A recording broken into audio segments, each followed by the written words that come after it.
our sector group meeting. Today we will have something different from our yesterday's meeting. First of all, we have the pleasure to have with us Alexei Podgur and Jonathan Kaufman from the Federation of Israeli Chambers of Commerce, who are our INP, our international network partner from Israel. And it is great to have them on board. Both Alexei and Mirit, we had yesterday on the call, are members of the sector group, and we're pleased to have them in the sector group as INPs. Since we will be collaborating with them, with international network partners, and more specifically with Alexei and Mirit in the next couple of months. We have done that already, and I would like to thank Alexei for the great support he provided us with in order to find some buyers, potential buyers for our October meeting, for our October event, but also a buyer for today, which we have the pleasure to have later on this call. But before that, I would like to introduce both Alexei and Jonathan from the Chambers of Commerce, from the Federation of Chambers of Commerce, who will be presenting us a kind of new presentation. I think the idea came to me a couple of days ago when Alexei suggested this topic, the IMEC, the India, Middle East, Europe corridor. Correct me if I do say it wrong, Alexei. And they will both, together with Jonathan, they will provide us with some interesting insights about the new Silk Road of the 21st century. Alexei and Jonathan, both of you, thank you, and the floor is yours. You can, of course, share the screen and proceed with the presentation. Thanks a lot, Spyros. I want to tell everyone, probably some of you know Spyros face-to-face, amazing person. It's a pleasure to work with you, also to try to bring buyers here. And we succeed eventually. Let me just share the presentation, just a second.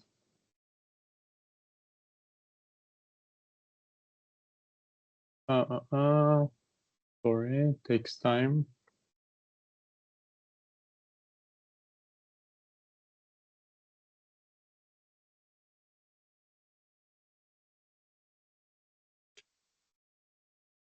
Can you see the presentation? Yes, we can see the presentation.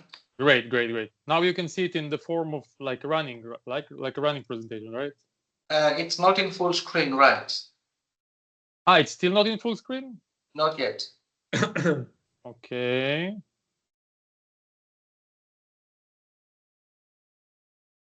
Even now, right? Should come actually. Okay, maybe. I think you have to press the button. Sorry for that. Yes, no, which one of them? Do you think? I think you have to press the button. Well, is it a PowerPoint? Yes, it is, right? Yeah, but just a second. We'll figure out. Yeah. It's a PowerPoint, but I know maybe two like. I'll try. Try again. No worries. Sorry there for are that. Always some technical glitches. Of course. Life would be so boring without them. You know what? I will share my screen. It will be maybe better. No secrets here. Let's see. It works. No. Okay, maybe now you can see it's in good form, right? Now it looks better. Perfect. Great. Okay. So first of all, good morning, everyone, and really thank you, Spyros, for providing us the opportunity to present this presentation. It's really a great honor. As Spyros mentioned, my name is Alexei Podgur, a business development executive responsible for the Middle East markets at the Federation of the Israeli Chambers of Commerce, the FICC. The FICC is Israel's largest and oldest business organization, representing over 100 different sectors and more than 5,000 members. It's really old. It was established in 1919, before Israel even was exist. And together with my colleague Jonathan Koifman, who is presenting with me this presentation today, we're leading within our chamber the promotion of the IMEC initiative, the Europe, Middle East, India Economic Corridor. And we believe that the IMEC is a really enormous business opportunity for Europe, the Middle East, and India, and that we all could benefit from it. Today, we're going to review the IMEC through 3 simple questions, okay? What, how, and why, like Simon Sinek does. What is the IMEC? How can it be advanced and implemented? And why do we need it? And of course, there will be a Q&A session in the end. So, what is the IMEC? The IMEC, as I mentioned, is the planned Europe, Middle East, India Economic Corridor. It was officially announced at the G20 summit in Delhi on September 9, 2023, where a MOU on this initiative was signed by India, US, Saudi Arabia, the UAE, the EU, France, Germany, and Italy. The IMEC is an alternative route to China's Belt and Road Initiative. As some of you or all of you may know, the Belt and Road Initiative routes we already pass Russia, Central Asia, and Europe, and already established operational rail links between China and Germany and Spain. The latter is 13,000 kilometers rail between China and Spain, between China and Madrid. And it already works, I think, from 2014, if I'm not wrong. So, how will the IMEC work? The IMEC corridor consists of 2 parts, which I'll show you in a minute, just a second. Okay, the eastern section, linking India and the UAE via maritime, and the northern section connecting to the Gulf to Europe, starting from railways running through Saudi Arabia, UAE, Saudi Arabia, Jordan, and Israel, and then to the main ports in Europe, of course also Cyprus, and the main ports in Europe, Trieste, Piraeus, Marseille, and Barcelona, and then to Europe through railways. And also, by the way, if we ask Francesco Tallo, who is the Italian envoy for IMEC, he will tell you that there is an idea to connect the IMEC to Ukraine as well. And yeah, Morocco also sees itself as a key player in the broad IMEC, with the potential to export goods onward to the US through the Tangier Med. Of course, there are other countries who see themselves as part of the broad IMEC, but if we're talking about the IMEC as it is, so it talks about, as we mentioned, the Europe, Middle East, and India. Okay. I need to get back, sorry. Okay. Yeah, so now it's Jonathan's turn. So hi guys, thank you for your time, and thank you, Alexei. Let me just say in the second part how IMEC isn't just about moving containers faster. The same corridor is being engineered as a backbone for electricity, hydrogen, and data. By 2030, the EU wants to import 10 million tons of renewable hydrogen, and the Gulf needs a low-carbon highway to monetize its solar surplus by co-locating these utilities. The partners cut permitting time, share capital cost, and crucially give Europe, the Gulf, a flexible, low-carbon energy bridge that complements existing sea lane. Okay, so there's a few key points. One corridor, many uses, rail, highway, power cable, hydrogen pipe, and fiber all run side by side. Power links move surplus solar from the Gulf to Europe and can send power back in an emergency. The Gulf solar flows north into Israel and onto Europe via the new Great Sea Interconnected that connects Israel to Cyprus and Greece, and the same lane can send power south in a pinch. In the green hydrogen pipe will carries clean fuel straight to European industry. An optional gas spur will give Europe another source that is not Russia. And the fiber optic line will be faster, safer internet between India, the Gulf, and Europe. So there are gonna be multiple revenue streams, cargo, energy, and data together to make the project safer for investors. The IMEC corridor isn't just about containers, but it's also about energy and fast communications.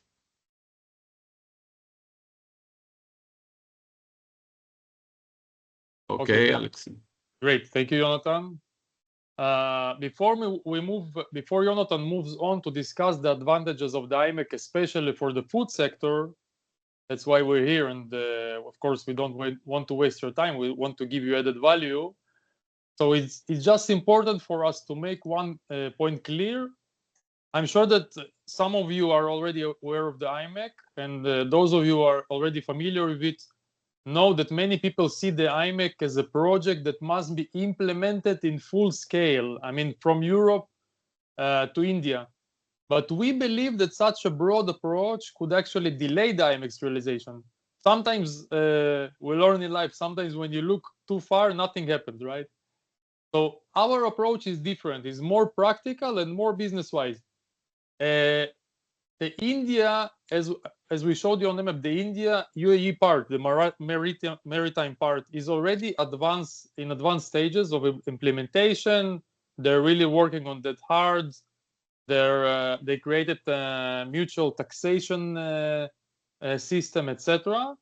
At the same time, at the northern part of the IMEC, there is one main bottleneck, and it is actually the biggest bottleneck of the IMEC that lots of people don't know about. And these are the border crossings between Israel and Jordan.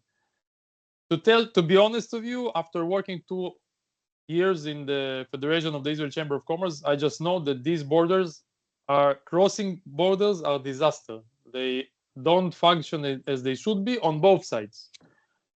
So you can see here the three of them. We have three crossing borders between Israel and Jordan, which is at the north, Allenby, Sheikh Hussein, Allenby, and Rabin at the south. So we believe that in order for IMEC to start operating in the short term and not in 20 years, and for Europe to begin benefiting from it, and we will see in a minute how it can benefit, we need to focus on this problematic part of the IMEC.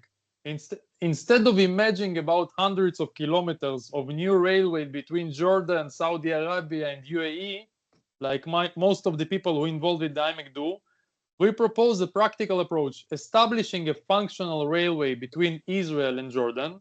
It's less than 200 kilometers, maybe even 100 and something, 100 maybe, and upgrading the border crossings between Israel and Jordan, which, as I mentioned, are the biggest bottlenecks in the IMEC from our point of view. The crossings could be upgraded and managed under a BOT model, which means build, operate, transfer, which means that, and we believe that US companies could be best for it, because in this way, United States can benefit from this project. US companies will upgrade those border crossings and will operate them, let's say, for 20 years, and they will transfer it to the governments, both to the Jordanian and the Israeli on each side.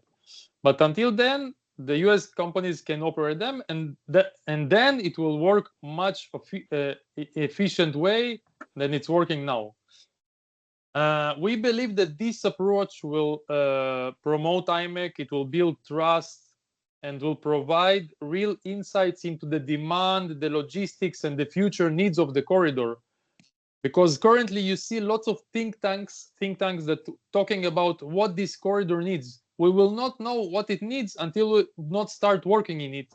And the only way we think we can start working in it properly is, as we said, to upgrade those crossings and to build those railways, which doesn't cost so much. While the other projects of the IMEC, the railways between Jordan and Saudi Arabia and UAE, may cost up to something like $80 billion, which is now imaginary sum. We don't know who will invest in it.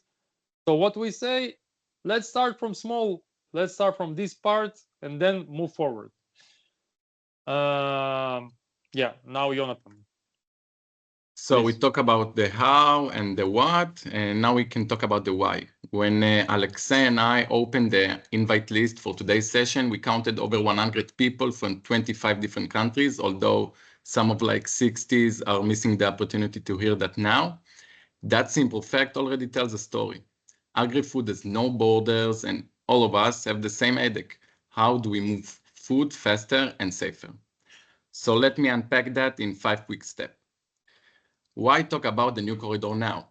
First, the numbers. Last year, Europe sold just over 234 billion euros worth of agri-food to the world, the highest figure on the record. Half of that value is produced that literally goes off while it travels. Every extra day at sea is another dent in shelf life. That's why the IMEC matters. By sweeping a week on a container ship for 4 to 6 days on a modern rail link, the Gulf market can be reached about 40% faster than the classic Suez route. Those extra days aren't cheap either. A large container vessel pays $700,000 for a single Suez transit, while even smaller breakbulk ships still face six-figure tolls, and far quicker than rerouting around Africa, which can take on another like 10 or 12 days at sea. That added week of freshness keep perishable goods in the premium price instead of slipping into markdown territory. Second, geopolitics. A third of the Gulf grain already rides on China Belt and Road network. Gulf buyers want a second alternative lifeline, one built on EU standards and backed by Western insurance rather than Chinese state loans. And finally, the macro picture at home. With EU growth stuck below 1%, we need every extra euro we can earn. If a quicker lane helps French cheese or Spanish berries catch the Ramadan price spike at Riyadh, Saudi, why keep them in a slow queue? You can, Alexei, go to the next slide. Sure. Thank you. So what actually needs speed? There are 4 product families that jumps out. Fresh fruits and vegetables, about 43 billion euros in export last year, keep top grade for barely 2 weeks. Dairy and eggs worth 15 billion euros have maybe 10 to 30 days in a cold chain. Meat and other animal products, 46 billion euros a month at best if chilled. And the big one, value-added food and drinks, everything from pasta sauce to craft beer, 133 billion euros on the ledger. Analysts see Gulf demand in those 4 buckets rising between 5 to 9% a year through 2030. Reduce a week of transport and you will lift the landed value of box of berries by 3 or 5%. That is the real margin. So why is Jordan suddenly the spotlight? Think of Jordan as the hinge between the Mediterranean and the Gulf. A new spur from the port of Haifa to the Jordan Gateway Industrial Park is already clear to build. From there, Jordan planned Ma'an Zarqa rail spine connected straight into Saudi logistics zone. But Jordan is more than just a bridge. With fresh US aid and European Investment Bank money, 4 new refrigerated parks are going to up around Aqaba and Amman. So let's Gulf supermarkets stage European goods in natural tariff zone light. And Jordan is grower than its own right. Tomato, olive, and herb exports rose roughly 9% in value last year, thanks to smarter greenhouse. So everybody wins. And for you, the people in the room, what it is for you? If you represent Greece or Italy, picture an express lane for olive oil, cheese, or canned tomatoes that bypass bridge checkpoints, that even a tiny diversion, 1/10 of 1% of total EU exports, add about 100 million euros of turnover a year for southern med ports. If it was from Spain or Poland, the corridor lets you schedule stone fruit or chilled polarity to Langbang on Gulf, often worth a 20% premium. Colleagues from Northern Europe, the Dutch, Swedish, and Danish among us, profit too. Your food machinery spare parts go to Gulf factories in half of time, boosting after sales revenue. And yes, there is also a climate edge. Early modeling by the European Council of Foreign Relations suggests that replacing a week of sea time with electrified rail can knock double-digit percentage of CO2 per ton. So to wrap up, a quick recap. Faster shelf life, a hedge against single supplier risk, fresh revenue for EU exporters like you, real opportunity for Jordan, and a greener footprint for everyone. With that, I will hand it over to Alexei back. Thank you, Jonathan. Recently, we published together with Jonathan an article about the IMEC on our chamber's website, which received hundreds of views and very positive feedbacks. We then started to understand the real potential of it and the demands from lots of partners worldwide. As a result from that, we were interviewed by one of Morocco's leading newspapers, La Opinion, and we will share with you the links both to our article, which basically explains what we explained to you here, and the interview in La Opinion. We will share it now in the chat. Whoever, if any one of you want to read, yes, Jonathan, please. And if you would like to stay connected, you are more than welcome to connect to our LinkedIn group chat, the IMEC Business Club, for special insights, updated news, and opinion pieces, and a place to share your thoughts with ours. And now I think Alexei put the link in the chat. So thank you. We are open to Q&A as well. If Alexei wants to finish that off. Yeah, I just wanted to say also that we are, as you see the list, we're in touch with business people, journalists, politicians, diplomats, researchers, and organizations who are interested to promote this initiative. How you can help us to promote it, if you would like, of course. So you can share the articles, you can connect us to us and discuss it, and of course connect us with stakeholders who are interested in that, especially with business people, because we need business people to promote it. Business people want to be part of it, but they don't know how, so we reach them, we explain them what are the possibilities, and now it's like a chicken and egg. Yeah, so basically that's it. And if Jonathan wants to add something, and I'll meanwhile also, as he said, put the link to our group on LinkedIn. And yeah, if you have any questions, please tell us. Thank you very much. Question. Yeah, thank you very much, both Alexei and Jonathan, for the very interesting presentation. It is quite interesting to see what has been going on in the last couple of years in terms of connecting countries, connecting the globe with each other. And I think there is a lot of things still to be done before we can say that we have, for example, the new corridor of transportation that would prevent, that would give us less time to transport from A to B goods and service, especially goods, and as we said, energy and communications.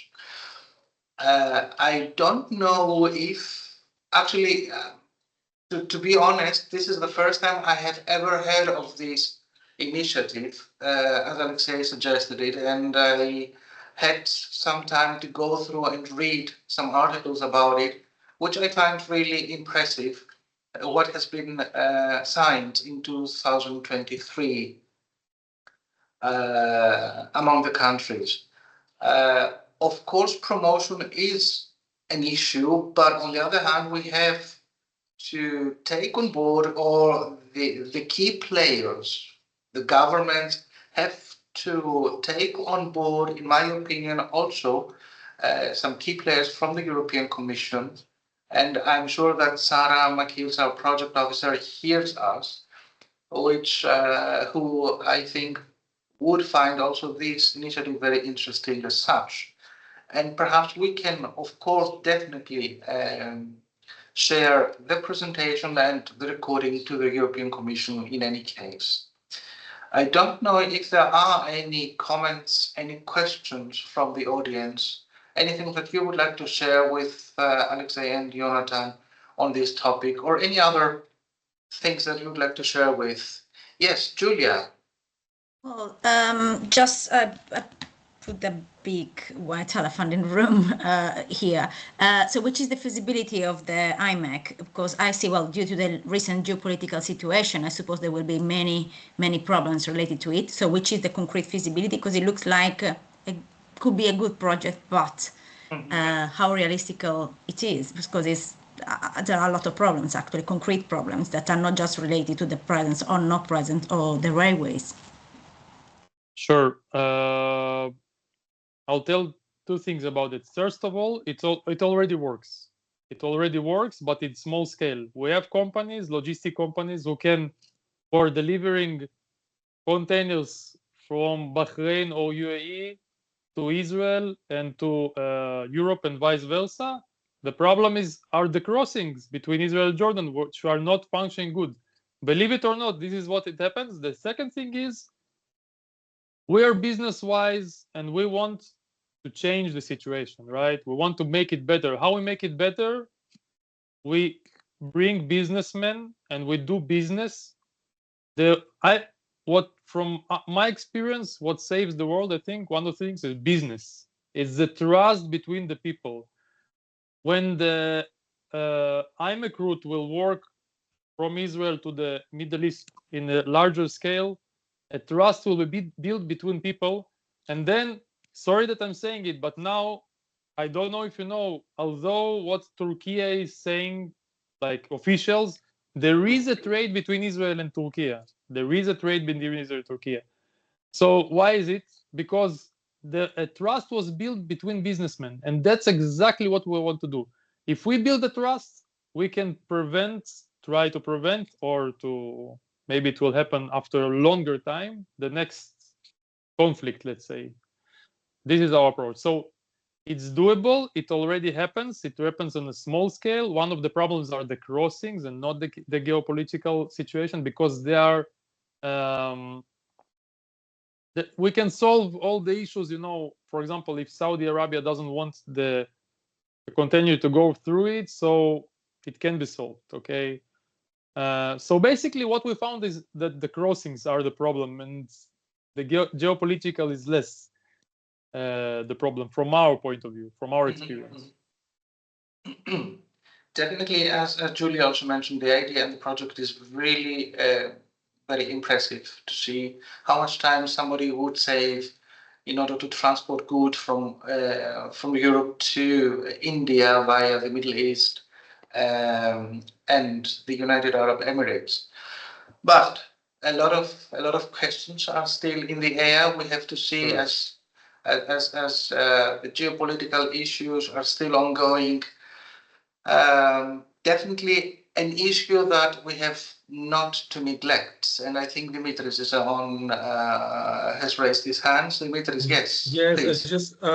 Yes, thank you, Spiros. Just like you, I'm finding out about the this project, and it's, as you said, it's really impressive. Definitely interesting and promising for the companies, but it's kind of above our pay grade and purview, if I may say so.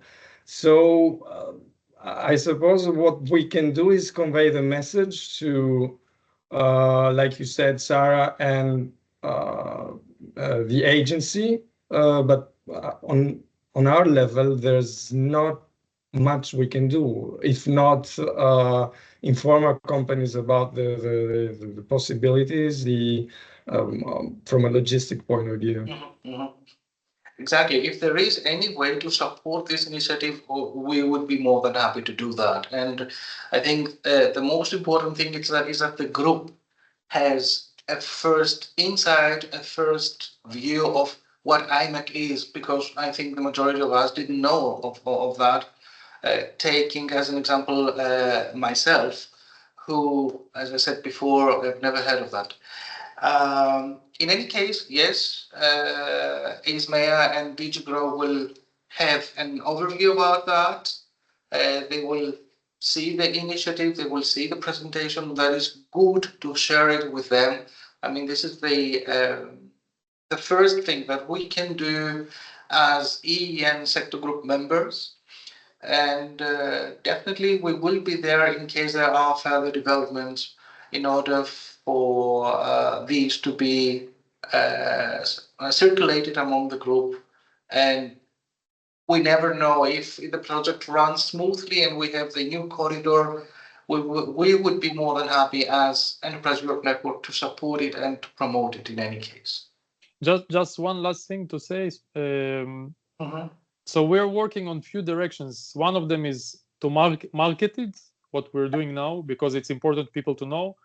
The second thing is, and it sounds like crazy, but it's not so much complicated. We're trying to attract the US government to step in, because we believe that the solution will come from them, actually. And when Trump administration see that there is a benefit for the US and that here he will step in, and the benefit is upgrading the crossings, operate them, which is not because they are working every day, so it's a decent amount of money for 20 years, let's say. And also they will have a footprint here in the Middle East without a single soldier. I mean, there are soldiers there, but without a single soldier or military soldier, they will have a footprint here, a business footprint. So we think that there is in their interest. We want to believe. We're trying to discuss this with them in different ways, and we will see. We hope that it will work. Thanks a lot. Definitely. Stay on the call. We have interesting issues to come up. Of course, we're here. Thank you both for your time and for the very interesting presentation indeed. And thanks a lot. One last thing. I mean, some countries have believed in that new silkway, in that new corridor. I think more countries and the European Union will believe in that and assist that and promote that in their way. More to come is our next issue. We have said that as a sector group, we want to support the SMEs, our clients, in many ways. And one of these ways is also to organize events in terms of providing them the corridor to, which is a nice word, provide them the tools and the corridor to internationalize. Taking into account that we are a business support network, we have started last year with a promising event, a Meet the Buyers event with South Korea. We spotted a big buyer from South Korea. We organized an online Meet the Buyers event. That means that the buyer attended the meeting and provided and presented the company and then the products they would like to acquire from Europe. we had a big number of expressions of interest coming from the EN advisors and their clients, and somewhere there was a lack of communication. So we are still there waiting for some feedback to come. But I think in that case, we have to involve our South Korean partners. This time we would like to make it in another way. For example, we wanted to involve more actively the INPs, the international network partners, and the EN partners, and we decided to organize today just a short Meet the Buyer event with a company from Cyprus and a company from Israel. But before giving the word to Mrs. Katerina Barka, I would like to share with you a short presentation giving you the most important insights on the Meet the Buyers event. So, taking into account that we want to give you the possibility to collaborate, the Meet the Buyer format is actually an online event where we have, first of all, to identify the international buyer. It can be also an EU buyer. The support that we give to the buyer is that, first of all, the buyer holds, first of all, with us, with the sector group, with the management, a short meeting, and we try to explain what it is all about. And then we organize a buyer presentation. In this buyer presentation, actually the buyer presents the company, the specific requirements and preferences for various products that the company has, and what they would like to have from the sector group Agri-Food members. On a further step, once we have this presentation, we as EN advisors have to look for specific products. Either we have them or we do not have the clients. That doesn't make any difference. Maybe some EN partners do not have the clients, but another one might have them. So we try to spot the suppliers from the other end, and a unified expression of interest form will be prepared and sent to the buyer, who is supported actually by the local EN advisor. So the next thing is that the buyer has to check all the expressions of interest received, and then select some of them or all of them and proceed with the further steps, which would be the direct communication with the companies, of course, with the support of the EN nodes, and why not, if everything works well, maybe we have a partnership or a negotiation.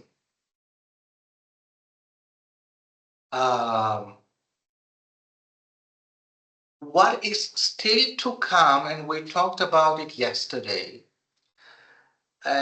we will organize as a sector group, and this is our big project, let's say for this year, for 2025.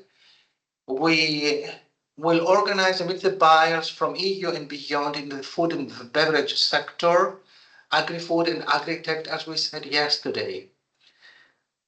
We do have the platform, the B2Match platform, and we have the possibility to spot the buyers that we might have, tell them to prepare a presentation, a recording, for example, or a company profile, or their presentations that can be uploaded well in advance on the B2Match platform. That is the difference, the change that we made from our yesterday's discussions. And once we have the buyers on the platform, either with a recording presentation or a presentation of a PowerPoint or a company profile, then we will disseminate it and try to find the suppliers so that we will have a full week. And we said, okay, let's make it a week instead of 3 days, where we will have a full week from 13th to the 17th of October of matchmaking. Everything will be held online. It will be under the auspice of our sector group, and we want to definitely directly involve DG Grow, ISME, and DG Agri.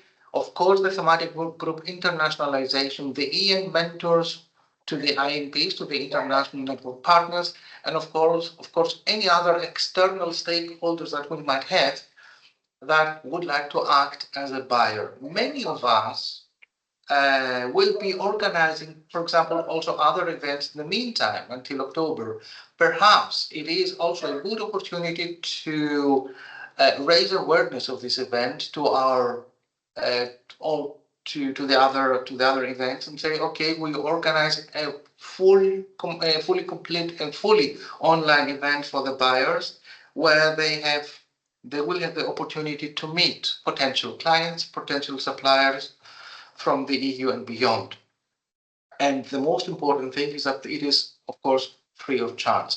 They can either select slots, either all 5 days or certain slots from certain dates.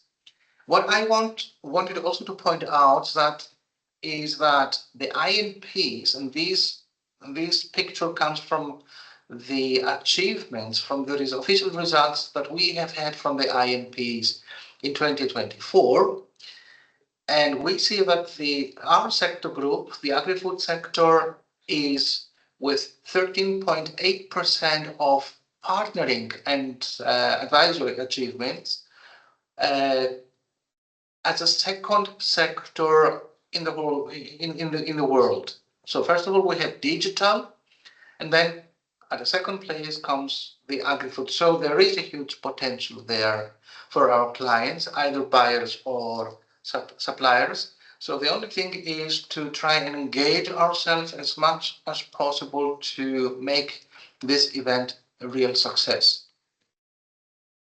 So let's keep building bridges, sharing knowledge, and lifting each other up, because that's how we make a real difference. And what I mean is the sector group is the network as such. Thanks a lot for your patience. I don't know if you have any questions on that before giving the floor to our first buyer, who will be from Cyprus. It is the Olive Roots Limited, and the Chief Executive Officer, Mrs. Katerina Barca, will share with us, will make a short presentation about the company and what kind of products they are looking for. Mrs. Barca, are you on the call? Hi, dear Spiros. Yes, I'm here. Hello, everyone. Thank you very much for your time. Thank you very much for joining. Thank you. It is great to have you here, and we would like to have from your side, I don't know if you have already prepared a presentation that you can share with us. I haven't. I didn't know I should, but I can give you a very quick brief of what we do, and I'm happy to share a presentation for later for everyone to receive if you're interested to see more about what we do. So Olive Roots, we are 9 years old. We are a Cyprus company, Cyprus-based company, but we're all about international trade. Essentially, what we do is we work with select supermarkets in third countries, so everything outside of the EU, and we like exotic countries, as I call them, things that are hard to reach. We work with Saudi a lot, Japan, USA, some countries in Africa as well. And what we do basically for those supermarkets is that we are their European sourcing and consolidation partners. So essentially, for any products they want from Europe, especially when it comes to harder to find products, gourmet brands. I'm not talking about Kinder and Ferrero Rocher, but artisan producers and the real thing essentially. So they basically use us as their European office, and we do the selection and also all the process in order for them to just, without any pain, receive a container full of those products at the quantities they want. When I say no pain, I mean that, you know, for any big supermarket, if they want to buy a pallet or two from an Italian jam producer or a French cheese producer or a Cyprus halloumi producer, etc., it's a long process to onboard that producer, do all the quality assurance review, also do their labels, adjust them for the country's regulation, translations, everything. Many things can go wrong through the process. So basically what we do is that we alleviate all this pain, we take care of all this process, and we ship the products to them. And then we also care about how these products will not get lost on the shelf, as we say. So we do whatever we can to ensure that they have the proper visibility, and that also that the consumer in those countries gets educated to understand what halloumi cheese is, for example, or what is the real feta versus the, you know, cow's milk feta they can find in other countries and all these things.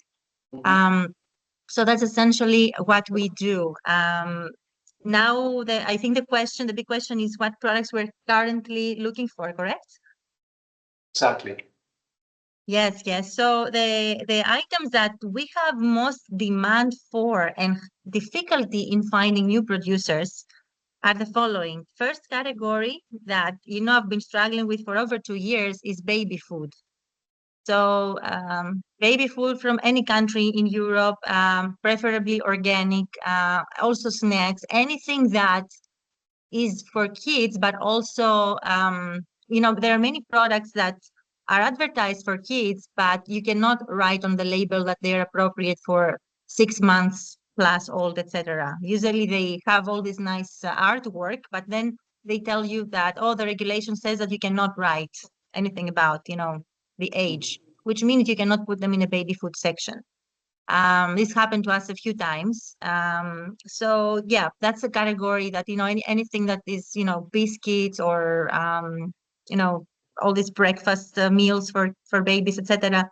We're pretty much looking for, you know, many brands, as many as possible. That's one. The second one is cheeses that are pre-packed and that have a shelf life of at least 10 months. There are many good producers we found around Europe, but they give us 3 months, 5 months. It's very hard to work with third countries and ship ocean when the shelf life is so short. Some people have figured it out. For example, Italy, we have some Parmigiano and some Grana Padano and things like that that have 12 months. Halloumi is 12 months from Cyprus.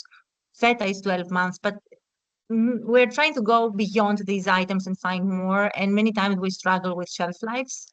So that's another one we're looking at. And the third one, we have some increasing demand from Asia, especially for snack combos, like for example, crackers and cheeses. Like you know, imagine like a small portion of 5 crackers and 2 pieces of cheese that someone can eat as a snack during work or during school. That's another thing that we've been looking for and haven't had any chance to find. But in general and overall, and we've already done some work with you. We did the work with Sicily last year through the EEN programs. We starve and we constantly look for producers that are artisans that have something unique to sell, mainly healthy items, and you know, those that make original and authentic products and have not had a chance to showcase them because of size. Our clients look for this kind of product. So we want to get to know as many of these producers as possible for every category. That's about it from me. Okay, so that was in brief, Katerina, what you actually are looking for your importers, let's say, all around the globe. I wanted to make something clear. So you play the role of an intermediate, right? Can you repeat the question? Yes. As far as I understood, you are an importing company and you play the role of the intermediate. So you have, for example, your clients in Asia, and you're looking for the products that they are looking for. Okay. Yes, the only thing that I need to correct is we're not an importing company, we're an exporting company. So basically we buy all the products from the European producers and we export them to the customer who wants to import. That means that you, for example, import or buy all the products and then you export it to your clients. Yes, I don't move them to Cyprus if that is what is understood. We typically consolidate them in Italy or Greece or wherever the producers are. Another thing, we have to make clear to every EN member so that they know well in advance if that kind of service is somehow combined or joined with any extra service that you have to get paid for. So it's not a service. Essentially, we're trading. So we buy and sell. We don't charge fees, or we're not a broker or anything like that. Okay. Maybe that's it's a little unique because it's like ours doing what we do. So you may have not heard of the concept, but yes, essentially we are a trader. We are not a broker. So this is something that I wanted to make clear to all participants. And since the information will be spread out also to the rest of the group who will not be able to manage it, who didn't manage it to attend us here. So you're not a broker, so you are working for your clients as well, for your importers, let's say, and you're looking specific products. Before continuing on speaking, I would like to give the floor to Dimitris. He had raised his hand. I don't know if I put it down again because hello, Mrs. Barker, and thank you for joining us today. Thank you for your Hi, thank you for your speech. Extremely interesting. Actually, it was the exact same question that Spiros asked. You are an actual buyer. You're not just an intermediary. You're not an agent, a broker. You're a buyer. You buy and resell things, and it's always towards non-EU countries. If I got that right, is that 100%? Okay. 100%, yeah. And the reason we are like this is because we want it to be as clear as possible to our client that we act at their best interest. So we have no select producers that we try to sell their products or promote them because we will make money out of that. No. What we want is our clients to be able to source any product they want from Europe. And the criteria are price, quality, the ethical piece as well of the producer. This is what we're looking at. So we don't get paid by the producer. So we select based on this criteria. Yeah. Great. So that's an excellent opportunity for our companies because they can reach non-EU countries through EU trade. So yeah, it's perfect. Correct. Yes. Very good. Julia. Just quickly, are you also working with the UK producers or just strictly European? Yes. No. We do whatever our client asks for. So many times we had inquiries. Recently in September, we imported and exported cheeses from the UK.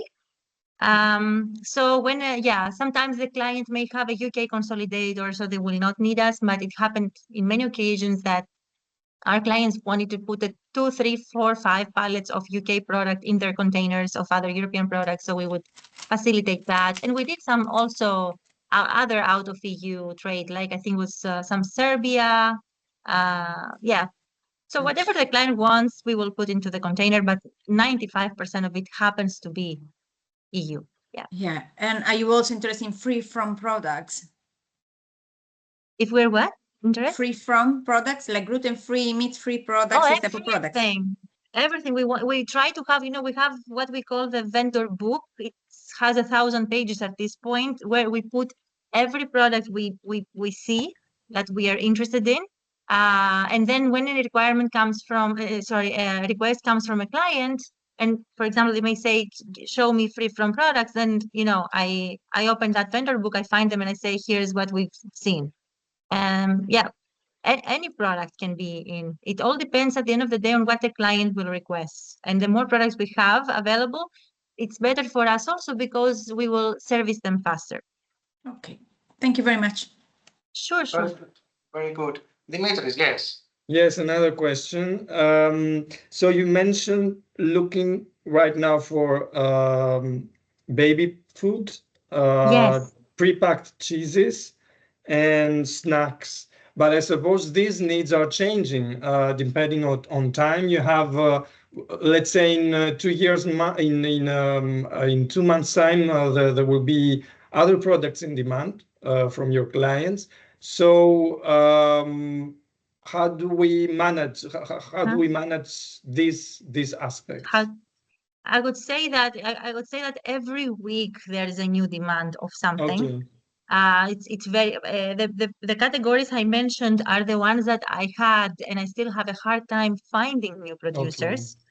But in terms of the work that you do, you can keep in mind that whatever comes, to you that meets the criteria of, good producer, artisan product. We prefer artisan products. And yeah, we can consider anything, literally anything, as long as it's food and it's something that when you see it, also you feel like, oh, this product is great for export. It can be in any store in Singapore or USA, or then we can consider showing it to our clients, and then it all depends on them. And how important is price in all of this? I mean, because you do work with supermarkets and big supermarket chains, so I suppose there's got to be some sort of pressure when it comes to finding the right price for the products our clients want to offer. Yeah, it depends on the customer and the country. For example, Arabic countries, they negotiate a lot. In Asia, it's many times they are, they will accept the price that you give them as, the best that you can do. What we do is the following. Our interest, as I said, is the client's interest. So we want them to buy the product at the best price possible. So this is what we tell the producer, please give me the best price possible. And sometimes we may tell them, give me the best price possible for this supermarket, but consider that they will request some marketing expense on your end to promote your product. So tell me what, this can be 10,000 euros per year, or it can be, I don't know, 5,000. It can be, I leave it on the producer to decide what they can do. And I ask them to incorporate in the prices so that once the request comes from the supermarket, nobody gets surprised. And that's about it. Now, yeah, so we try to get the best possible price from the producer, then we communicate it to the supermarket with our margin added on it. And then sometimes the supermarket will come back and say, hey, this is my target price. Can you, in that case, we go back and negotiate. If the producer cannot do it, we try to find a similar product from another producer who can meet the price. Yeah. So it's, yeah. So I suppose once you're in touch with a supplier and they give you their price, you can tell right away if it's a go or non-go. And if it's, let's say, if the price is too high, you can tell them right away, I'm sorry, we can't do business. Okay. So exactly. We can tell also from our experience, if it's especially product like commodity product like olives or things like that, we can easily tell if someone is expensive or not. And then, of course, the client has their own opinion as well. And they are not afraid to say it. So great. Thanks a lot. Sure. Thank you. Julian, you're next. Yeah, just quickly, do you have a minimum order that you generally consider? Actually, yeah, what we do is that every client, every time they make an order, our client, it has to be a full container, okay? So that because we give them typically price delivered to the port, so for me to estimate that price, I need to have a full container. So I can tell you every piece of cheese, how much it is, okay? But when it comes to the producers, we work with very low MOQs. So basically, we want the client, especially for gourmet products, to be able to buy as much as they want, especially the first couple of times. So if they have to try a unique Italian pasta or a unique cheese, I cannot force them to buy a container of that or even, 3 cartons per store for that. If the client wants to try the product, I always ask the producer, and that's a non-negotiable, to at least for the first 2 times to ship as much as the client wants. Now, because our clients are quite big and they have more than 100 stores, it's rare that a client will order less than 1 pallet per product. But it can happen. So because these clients are very good, usually the producers comply with this and they understand the concept of, because the buyer also is not the owner of the supermarket. He has a boss, and the boss will oversee if the buyer bought too much of something and then dumped it, and then the supermarket ended up having a loss. So it's important to think of that and support the buyer when they make a decision about a new product and not make their life difficult. And of course, if that product performs well, then we can go back and say, hey, going forward, can you please order 3 pallets each time?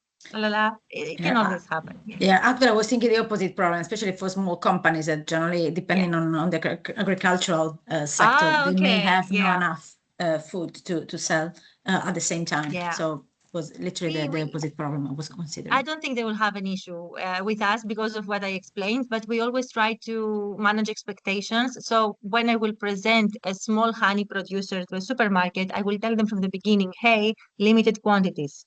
Okay. So they know from the beginning, we don't want anybody to get disappointed. So they have to decide based on this information. Yeah. Okay, thank you very much. Sure. Thank you very much. And Julian, Hi. thanks for waiting. No problem. Thank you very much for the presentation. And Sure. yes, just a question. Can I send eventually some profiles from some clients, because I think that we can have some companies that can meet your requests in your categories that you mentioned. And, We're happy and I to can also yes. send you the quantity and the price, so in order that you have then the details of the prices and the quantity that you request or your clients. Yes, you can send us, first of all, whatever producers, companies you think we can consider, we will review. And what we typically do is, first we review, we have a quick call with the producer to understand more about them. In the first review, we might not even ask about price. It's more about concept to understand where they fit. Yes. Then we present we put it in our vendor book, and then we send it also to the respective buyers. Hey, I just discovered this pasta producer, take a look. And if they say, oh, sounds interesting, send me pricing, this is the moment where I go back to the producer, have the pricing discussion, because it also depends on who the client is, okay, in what country. So we go back, we discuss the pricing, and then we also ask them to ship some samples. And then basically the ball is on the client's court to say, yes, I'm interested or I'm not. And of course, we keep that producer in our database. And every time someone requests pasta, for example, we include them in the. Okay, perfect. So I can send you then some profiles, and I think we have the contact, and we can send you maybe some profiles, and that could be interesting. I can drop my email. Katerina, would you prefer if I collect everything and send it to you via Google Drive or something? Oh yeah, whatever is easier for you guys. Oh yes, whatever is more efficient for you. Yeah. Just a small interruption. What we have done with the South Korean supermarket at that time is that we have a form where everybody can actually make a short description about the company of the supplier that he or she has, and the products that they have to provide. I don't know if you remember this kind of form, guys. What we can do is that perhaps this is just an open discussion. We can just brainstorm and come to a conclusion what is best also for Katerina, because we want to make it as easy as possible for the buyer. What we can do is that make a Google form where we have specific fields and everything can be successfully filled in by any of our EN partners, so that every time we have the possibility to go back and forth and see what new has been, what kind of profiles have been entered, and what kind of new products are on the market. What do you think? I mean, this is just a procedure. And I also have the question from Sylvia. How about how do we have to send the profiles? I think let's make it simple and unified. What do you think? Yes, definitely. And we need to warn you, Mrs. Barker, you're bound to be overwhelmed with requests, because this is typically the kind of companies we're in touch with. This is typically the kind of companies we support. So are you prepared to handle the enormous amount of... I'll be very happy Okay, to Jen. receive, and I will also say the same, But- that, you know, I'm glad that every time I have a request that I don't know where to start from, I can send it to you and say, hey guys, someone is asking me for gluten-free pasta for kids, something, and you might know a producer, so you can make my life easier. So Exactly, but that's just give us a couple of hints so that we can make exactly yours and Soti's life easier, not just flood you with EOIs, expressions of interest. Yeah, if it's possible that if you can list the categories, or maybe because otherwise maybe you receive too many profiles, but it's important that we targeted exactly the categories that you are interested. Exactly, the it categories. really can be anything. Yeah. Oh, go ahead, sorry. Because maybe I have a company specialized in frozen food. I don't know if you have clients that are interested in this kind of goods or not, and so that would be that would be useful for us. Basically, anything at this moment that can be on the shelf of a supermarket is a candidate. Yes. It's he's active in the retail market. Yes, in the retail. Fantastic. One way that you talked about the Google Sheet. I can share with you a sample of our vendor book, just to make you, to show you. Will you share it with us right now? And I can, let me share with you. Can I share my screen with you? Yes, of course. Okay, let me just show you, just to get an idea of what this is. Okay, share screen. And Mrs. Barker, Sure. by having a short look at the company's website, can you tell if there's potential or not for a specific client? Easily. Okay. Yeah, easily. Great.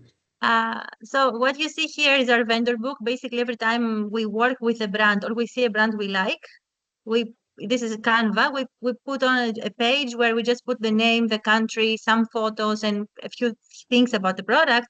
So this way, every time I have a request, for example, this is cheese category, I go into my vendor book and I check, oh, this is for them, this is not for them, and then I send it to the client. So we could create a file like this instead of having a sheet, or because in the sheet you can't have photos easily.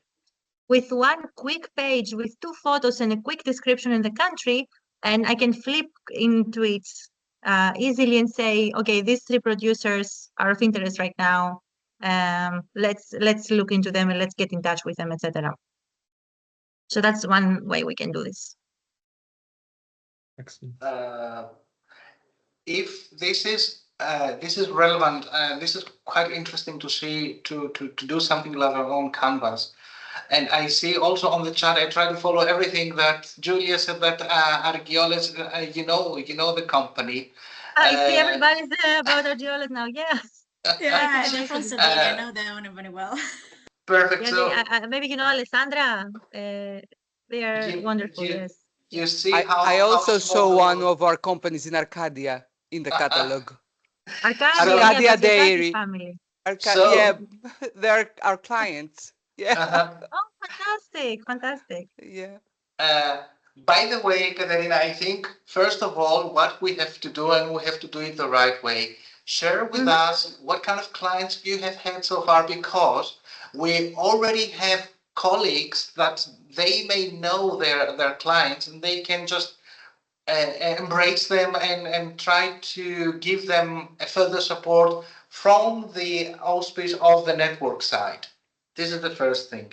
And then if the Canva thing works, then we can keep the Canva thing for you if everybody agrees, so that we can keep it short and simple before we proceed with a more detailed profile. That may be easier for you. Let's waste less time on, presenting every company. It's a quick snapshot essentially of, what they are, and it's easy for us to say they fit or they don't fit. Yeah. Mhm.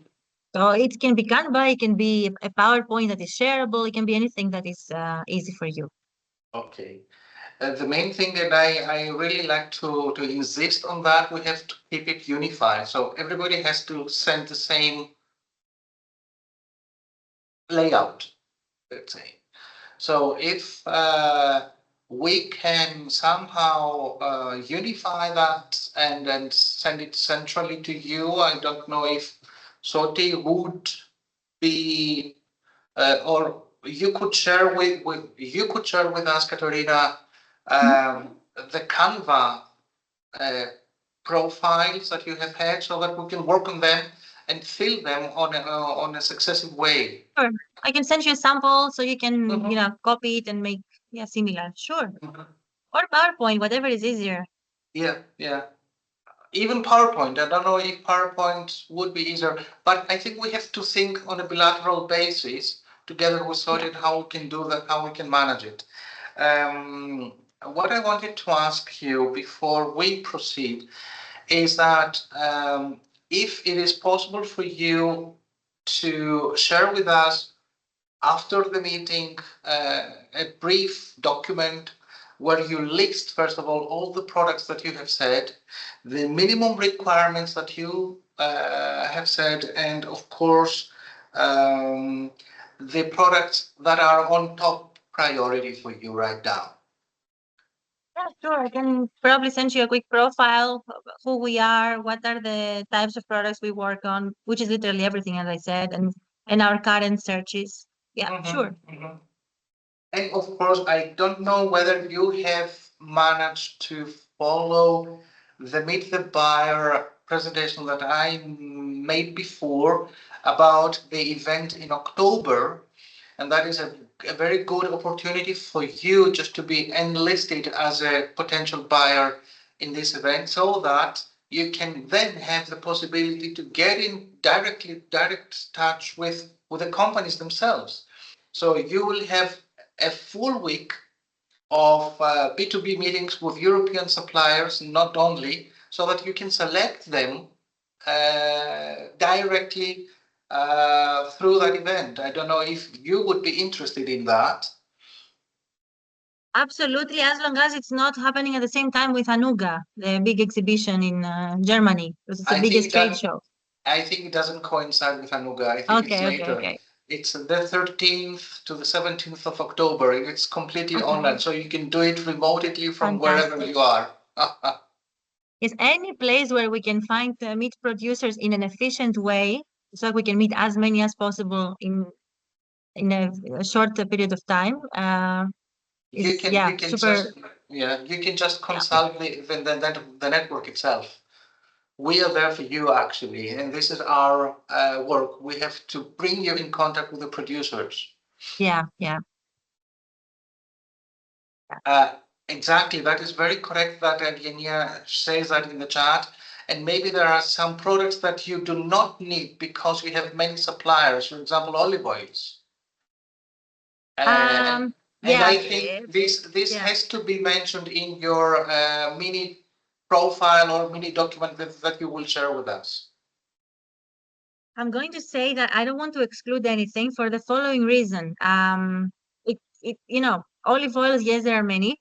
We receive tons of inquiries about olive oil, from producers. But at the same time, it happens quite often that a client, just talking about olive oil, will come and say, "Hey, I need to enhance my assortment with olive oils from specifically southern of Europe. So at that moment, I have to run and find a Sicilian, a southern France, probably a Cypriot, etc. And I don't necessarily have those in my portfolio. So I wouldn't exclude anything, but definitely, yeah, we don't want to find 10 Kalamata olive oils in the same file because then it becomes, yeah. So Yeah, no no point. product is excluded because of the reasons we just mentioned.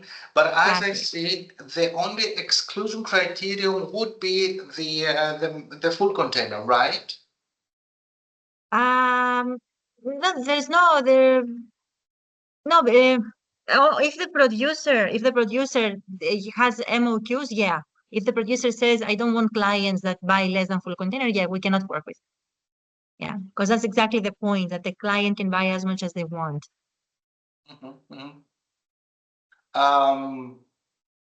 So you're totally free in terms of selecting. And I see also Julia mentions that she has different baby formula producers, also see from free from formula. One, for instance, is milk powder from pea protein. That would be, That's cool. for instance, of interest for you. Yeah, whatever is hard to find, like the example that Julia gave, it's much easier for me to approach my buyer, and actually it helps me because it gives me a reason to approach them again, especially in this category, and say, hey, we found this, are you interested? That's all we do. We just present it and see the interest. And Right. yeah, we want niche items. Many of our clients are like the pretty premium stores, so they're looking to differentiate through this kind of products. Okay, that's very good actually. So, and as long as we don't have also the exclusive criterion concerning the amount, this is also very good. Perhaps there might be opportunities for suppliers for smaller amounts, let's say, and these are the ones we prefer actually. Yeah. Spiro, we can discuss this internally and we can find a way to collect everything and send them to Katerina. Katerina, we just need a brief description of what do you need so we can disseminate it to everyone, and then we will take care of the rest. Okay. Absolutely. Okay. I will send an email. Yeah. Okay. Thank you very much for joining us. Thank you very much for joining us. Thank you for your time. I hope it was helpful, and it's very. What you guys do is really important for us as well. So we hope we can find the good ways to collaborate. I brought the Sicily example before, which was amazing. So we want to do, more of that. There's no other way you can meet the, producers and not just the big companies. We want producers. So yeah. Yeah. Perfect. All right. Thank you so much. Thank you very much. Thank you, Katerina, so much. We're waiting forward to seeing you at the online Meet the Buyer event in October. Don't forget. Amazing. Yeah. Please send me the links and I will be there. Thank you so much. Okay. Before we proceed, and we have some technical issues with the next buyer for the time being, before we proceed, I would like to give the floor, and since we have some time, to Sylvia, who didn't manage to make the presentation of the newcomers yesterday. So Sylvia, are you still on the call? Yes. Okay. Can you hear me? We can hear you very well.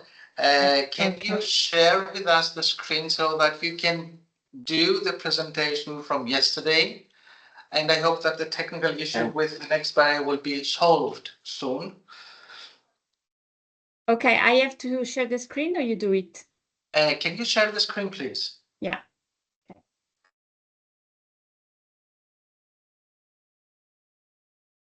Sorry, because I have a very slow connection today. Maybe I have to switch off my camera. Can you hear me? We can hear you, yes. Okay. We can see you. If you switch off your camera, no problem. Yeah, I will because it's too slow.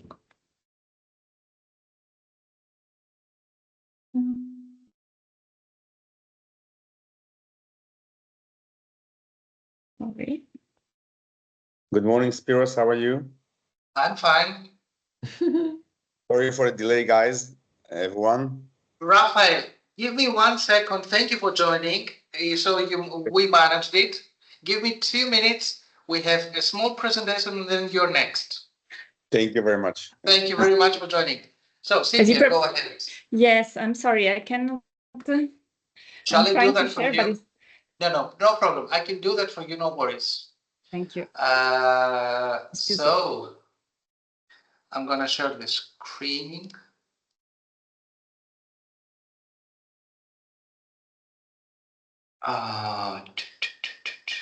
So here it is. Hope you can see it. So Cynthia, go ahead. Okay, so thank you very much. Hello, everybody. I'm Celia from the Chamber of Commerce of South of France, the region based in Marseille, and I joined the network, the Enterprise Europe network, in March 23.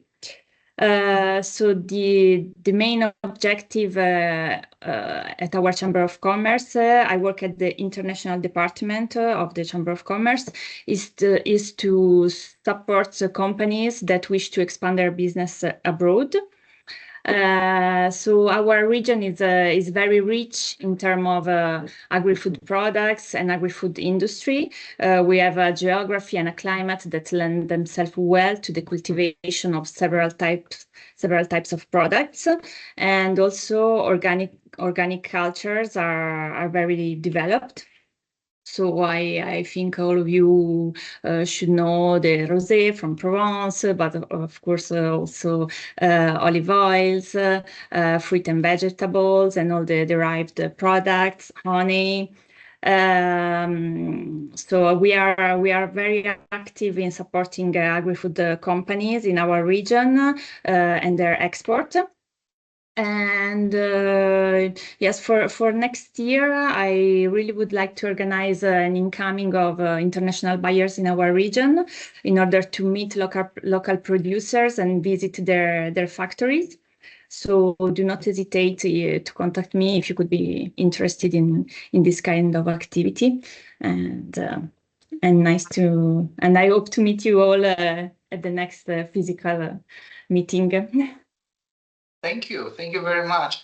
Before you organize your incoming buyers event, we're waiting for your engagement in the online Meet the Buyers event in October, Sylvia. I think you will be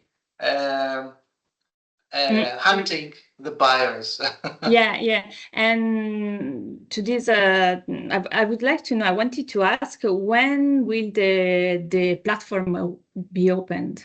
The platform is already ready. We will do the last refinements of the platform, and we will launch it as soon as possible. I mean, I think if it's not by tomorrow, then by Monday, Tuesday at the very latest.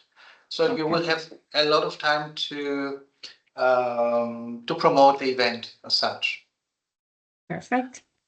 Of course. Thank you. Thank you very much, and thank you for your time. And now I would like to give the floor to Raphael, who had some technical issues, but nevertheless he managed to do that and he managed to join. We had the pleasure to meet Raphael some months ago when we did a bilateral meeting together with Jada, and a Meet the Buyer event wasn't possible to organize at that time, but no problem, we have the time now.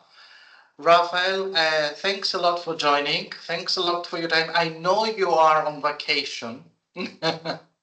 Yes, actually, I'm not far from Sylvia's area. I was just after her, so it's maybe connected somehow because I'm in Saint-Tropez, very near to Provence area. So it's a beautiful place. For me, it's the first time. I'm sorry again for the technical issue because of the time zone difference. But thank you again to everyone for this wonderful organization and for organizing this kind of meeting. It's very important, and of course, it's could open doors to many good collaborations. So thank you very much for that, Mr. Spiros. I appreciate everything in your efforts. No, not to thank Raphael. Thank you for joining despite your free time. By the way, do you want me to share the presentation you sent me? Yes, please, because Yes. I wasn't available to. I wasn't able to connect from the computer. I'm on the mobile phone. So if you can share the presentation, that would be good. I can do it, no worries. So, Rafael, the floor is yours. Thanks again for joining, and yeah, go ahead. Thank you very much. I'll make it as short as possible and to the point. My name is Rafael Sapir. I'm one of the import managers and purchasing managers in company Villifood group of companies. Our company, our group of companies is one of the biggest importers and distributors of food items in the Israeli market. Also, we have some few clients abroad, for example, USA, Canada, and France and UK, mainly for items which are kosher, because the Jewish community is consuming mostly kosher products, and we are very strong. We have a few hundred of product lines, 300 products, SKUs, available at every moment on our stocks with the kosher certification for each one of them. Of course, there are different kind and different levels of kosher certificates, but most of what we are doing is suitable for many clients in the Israeli market and also abroad. Our company has all our services in-house, mostly, which means our own warehouse facilities. We're now building another half robotic warehouse of 12,000 pallets, mostly for frozen items and temperature control items, chilled, refrigerated. The main product lines we have, one department is for dry foods, for example, canned products, rice, tuna, oil, commodities, and also snacks and other items in this aspect. We have the chilled items like dairy products, cheese, butter, and different kind of temperature control items. And from the frozen department, we have frozen fruits, frozen vegetables, frozen pastries, and bakery items, and frozen fish. And we're always developing our product lines and trying to increase and improve that. And that's one of the reasons which I'm in the company. Our company is traded in the stock market. It's a public company in the NASDAQ in New York and also in the Tel Aviv stock exchange market.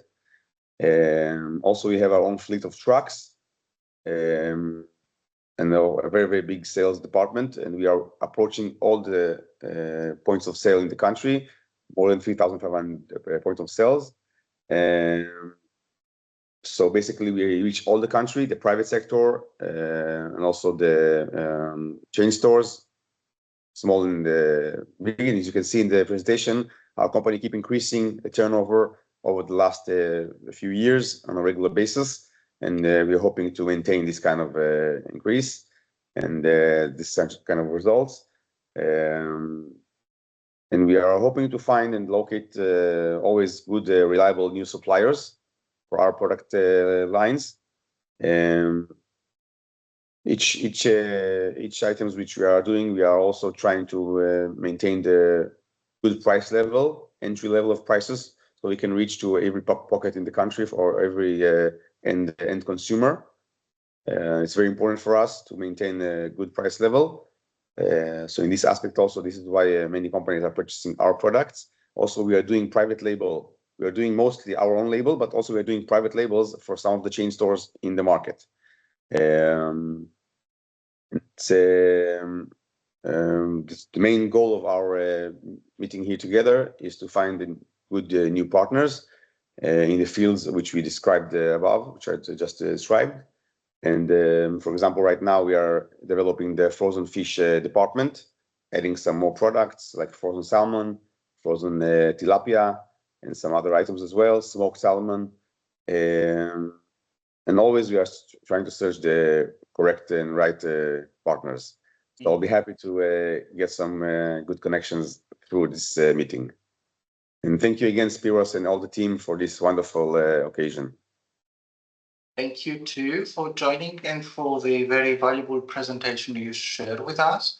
Of course, your presentation will be shared to the whole sector group members because some of them didn't manage to join us today. If I could take, or if I could make a first question, could you prioritize your products, for example, that you are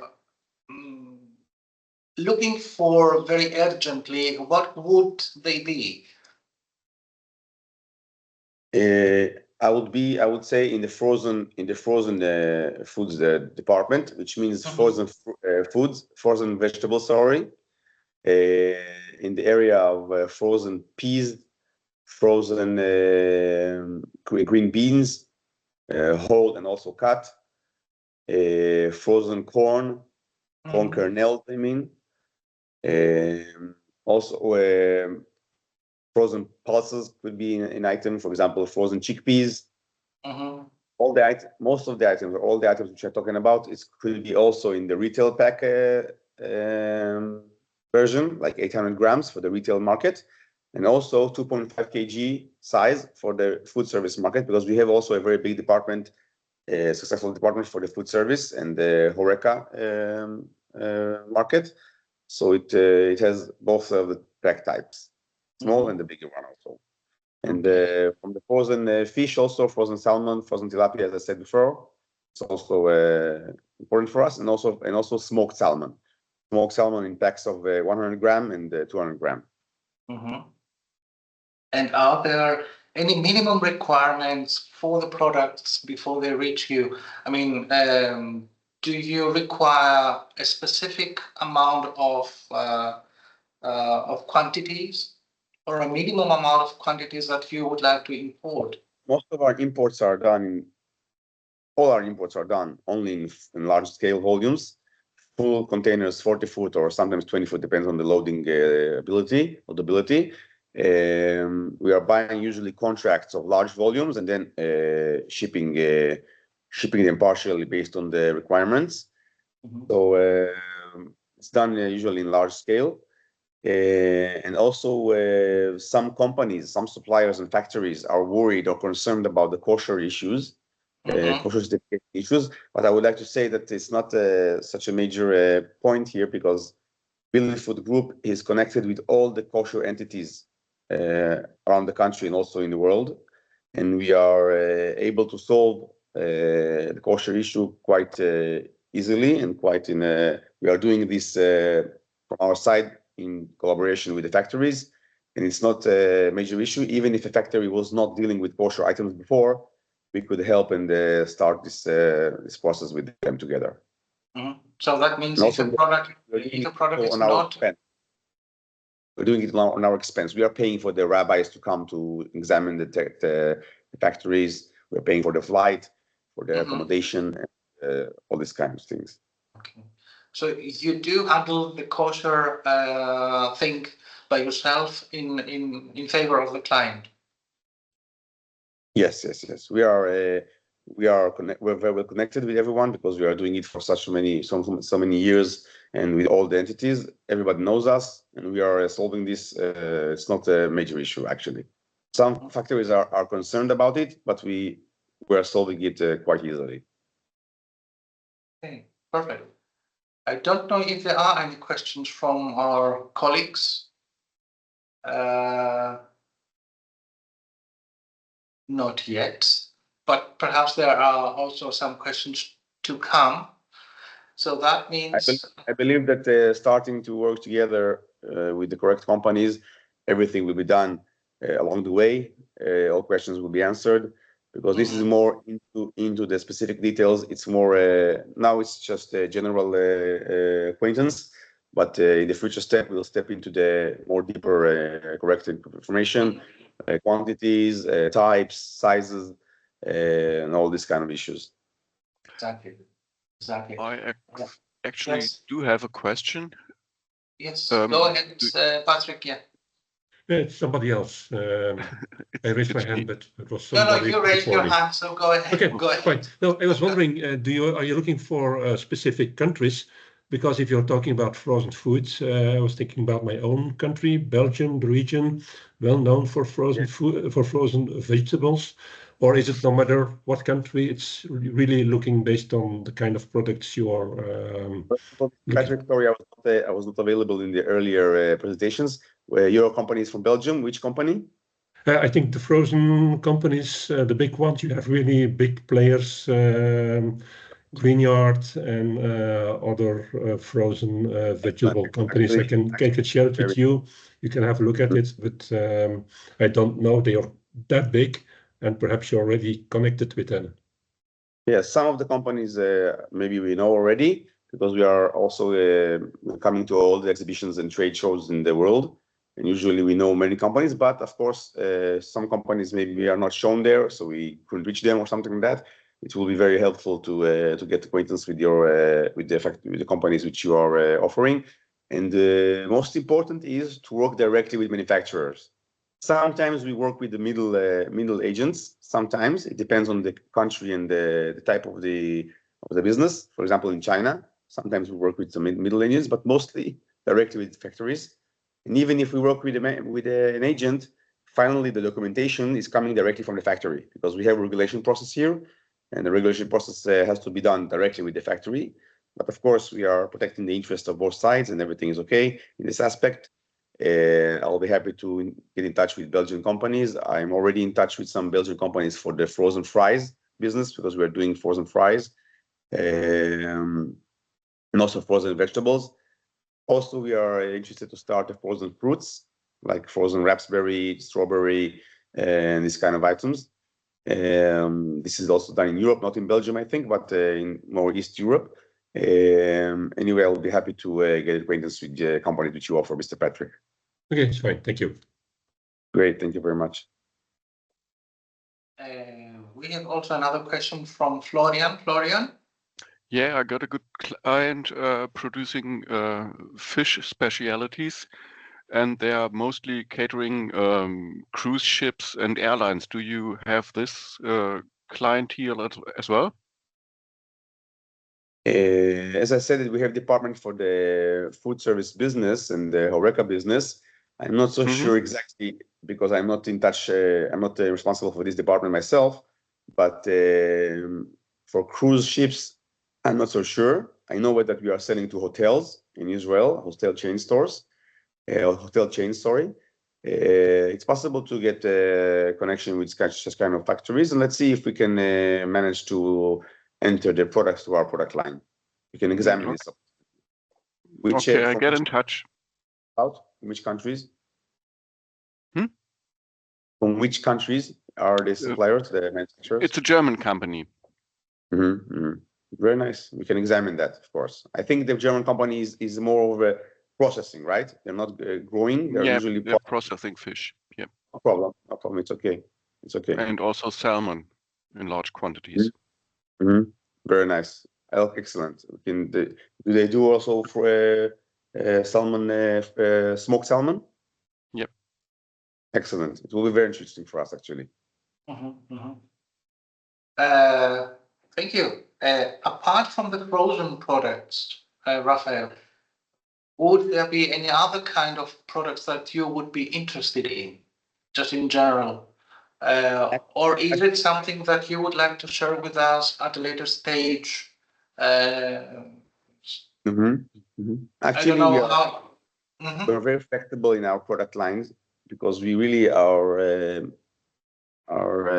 existing right now in so many product lines. It could be dry products, it could be chilled products, it could be snacks, it could be commodities. Everything, we are open almost to everything from the food business and consumer food items. So I think even if there is a product which we are not dealing right now, we are quite fast able to start this kind of product to distribute it in our country. Because as I said, we are located, we are available in all, we are distributing to all the sales channels in the country. So I'll be happy to hear about new opportunities as well. For example, we have snacks like potato chips, some sweet snacks with the chocolate, so really the opportunities are quite big. The options are quite big. Perfect. So as we said to the previous buyer from Cyprus, get ready for quite a lot of AOIs that you will receive from the network and from our colleagues. So I hope you will be ready for that. And what is very, very important for our work, for our clients, because we represent our clients sometimes and we try to help them in order to internationalize. What is of high importance is that once we spot a client and we bring them in contact to you, feedback is of utmost necessary. That means that even if you're not interested, I mean, we would very much like to have your feedback, either it is positive or negative, so that we can give also the feedback to our clients at a later stage. This is very important in order to keep the workflow active, you know what I mean, so that they know that the work is being done in the background and they're not forgotten. So that is the most important thing, and I think that together with Sodi and with the rest of the group, we can make it and give you in the most simple way some company profiles and products that you will be able to examine and say, okay, yes or no to this and that, and come back to the EN advisor behind the company that has expressed its interest. Okay, I think first phase of filtering will be first phase to filter what is interesting, what is not, and the next phase will be already directly with the manufacturers to check prices directly and to understand if there is a possibility to collaboration or not. So there's just two phases. After the first phase, as you said, it will be the yes or no, and the next phase will be to see if the business is concrete. Because, for example, as I said, we are very competitive with the pricing we are offering to our clients. This is why sometimes, and also the Israeli market is very, very competitive. So sometimes in the next phase, also some other offers might fall or might be filtered because of this issue. Definitely, this is a matter of time and a matter of negotiation. Of course, once you say yes, and then you have to negotiate with a supplier directly. This is another step that you have to take, and you will then see if you come to a match or not. But at least the work until that step has been done very effectively, and that is what counts very much to us and to our clients. I don't know if there are any further questions from the audience. If not, then I would like to thank Raphael for his presence. I would like to thank you very much.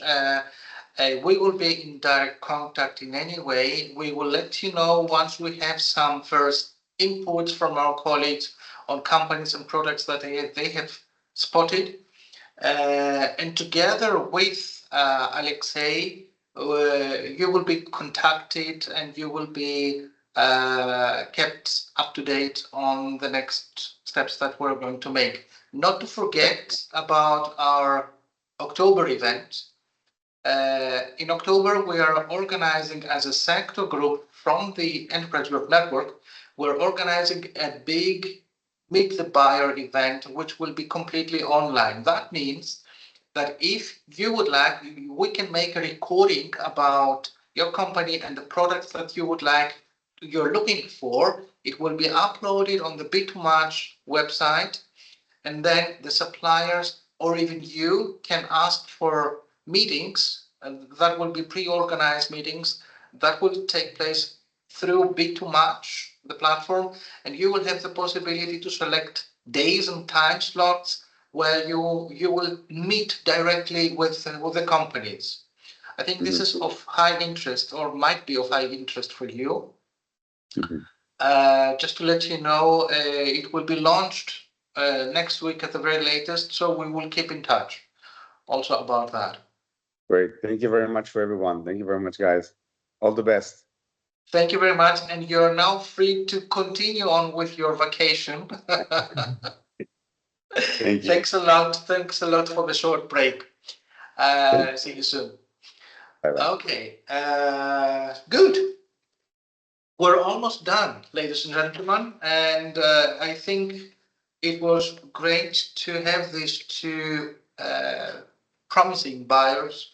Of course, we want to make it better in October.